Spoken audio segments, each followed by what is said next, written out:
아들에게 아파트 넘겨주고 그 강제로 요양원 갈 뻔했습니다. 여러분, 지금 살고 계신 그 집 문서 절대 자식에게 먼저 넘겨주지 마십시오. 에이, 우리 자식은 달라. 아시죠? 저도 3개월 전까지는 그렇게 믿었습니다. 아니, 그렇게 믿고 싶었죠. 하지만 등기부 등본에 아들 이름이 올라가는 순간 저는 존경받는 어머니에서 부양해야 할 짐짝으로 추락했습니다. 오늘 제 이야기는 단순한 넋두리가 아닙니다. 제 남은 인생을 걸고 여러분께 드리는 마지막 경고장입니다. 끝까지 들으시고 저와 같은 지옥을 걷지 마시길 바랍니다. 남편은 제게 집 한 채를 남기고 떠났습니다. 서울 변두리에 자리 잡은 30평 아파트. 남들은 낡았다고 할지 몰라도 저에겐 남편의 평생이 담긴 혼입니다. 남편이 가고 나서도 벽지 구석구석 남편의 손때가 묻어 있었죠. 베란다에 꽃을 가꾸고 주말이면 아들 녀석들이 손주 데리고 와서 왁자지껄 떠드는 그 풍경. 그게 제 인생의 전부인 줄 알았습니다. 그땐 참 행복했습니다. 몇 년 뒤 아들이 갑자기 제게 관심을 갖기 시작했습니다. 처음에는 좋았습니다. 그러나 그것이 달콤한 독배였다는 것을 뒤늦게 알았습니다. 엄마, 요즘 무릎은 좀 어떠세요? 계단 오르내리기 힘들 텐데 아예 이 집 정리하고 우리랑 같이 사는 거 어때요? 저희가 아파트 넓혀서 엄마 방 제일 큰 걸로 드릴게요. 나중에 상속세니 뭐니 골치 아프다는데 지금 미리 증여해 주시면 엄마 효도 여행도 보내드리고 생활비도 매달 200만 원 따박따박 통장에 꽂아드릴게요.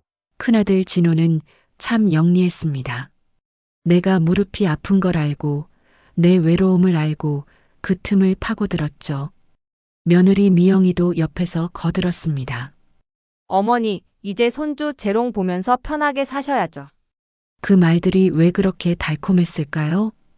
도장을 찍어주는 날 저는 반시반해했습니다. 법무사 사무실은 참 차가웠습니다. 인감도장을 꺼내는데 손이 떨리더군요. 이게 맞나? 싶었지만 옆에서 밝게 웃는 며느리와 든든한 아들을 보니 미안한 마음까지 들었습니다. 자식을 못 믿어서 효도 계약서를 써? 그건 자식에 대한 모욕이지. 그렇게 저는 아무런 안전장치 없이 제 전부를 넘겼습니다. 어머니 정말 잘하셨어요. 이제 저희가 어머니의 기둥이 되어드릴게요. 그 도장 소리가 제 노후의 문을 닫는 소리인 줄은 꿈에도 몰랐습니다. 같이 살고 딱 보름이 지났을까요? 아들 내외의 태도가 180도 달라졌습니다. 아침마다 차려주던 밥상은 사라졌고 엄마, 우리도 바빠요. 냉장고에 반찬 있으니 알아서 드세요. 라는 말이 일상이 됐습니다. 무엇보다 견디기 힘든 건 무시였습니다. 어머니, 거실에서 TV 좀 크게 틀지 마세요. 애들 공부하는데 방해되잖아요. 그리고 그 냄새나는 한약 좀 안 따리시면 안 돼요? 내 집을 주고 들어왔는데 저는 얹혀 사는 식객보다 못한 존재가 되어 있었습니다. 아들은 퇴근해서 돌아와도 제 눈을 피했습니다. 어느 날 아들이 외출하며 깜빡 잊고 두고 간 서류 가방 옆 쓰레기통에서 낯익은 이름을 발견했습니다. 실버타운 입주 상담서. 거기엔 제 이름 김영숙 세 글자가 선명하게 적혀 있었죠. 더 기가 막힌 건 아들의 통화 내용이었습니다. 아들이 퇴근하고 와서 누군가와 말하고 있는 것을 우연히 들었습니다. 우리 엄마 아파트 처분해서 주식해볼까 하는데 종목 추천해줄래? 수익 내면 살해할게. 엄마는 적당한 요양원에 보내면 돼. 치매 기운 좀 있다고 하면 다 방법이 있어. 우리도 살아야지. 그 소리를 들으니 심장이 내려앉았습니다. 심장이 내려앉는다는 게 이런 기분이구나 싶었습니다. 내 아들이, 내 배 아파 낳은 내 자식이 나를 팔아넘길 계획을 세우고 있었던 겁니다. 며칠을 울었습니다. 남편 묘소에 가서 죽고 싶다고 소리도 쳤습니다. 그런데 문득 억울하더군요. 내가 어떻게 물려받은 집인데 저것들 좋은 일 시키고 내가 왜 죽어야 하나?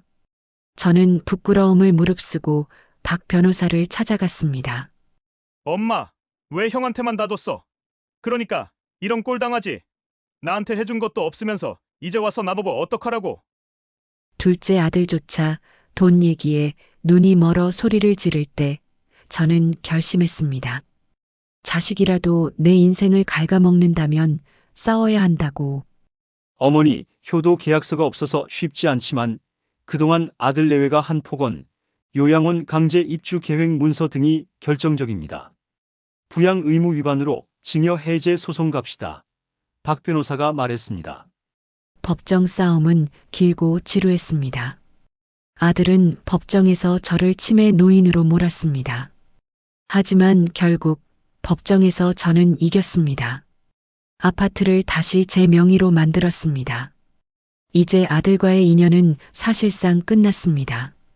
하지만 제 집으로 돌아오던 날 저는 처음으로 깊은 잠을 잘 수 있었습니다. 이제 저는 혼자 삽니다.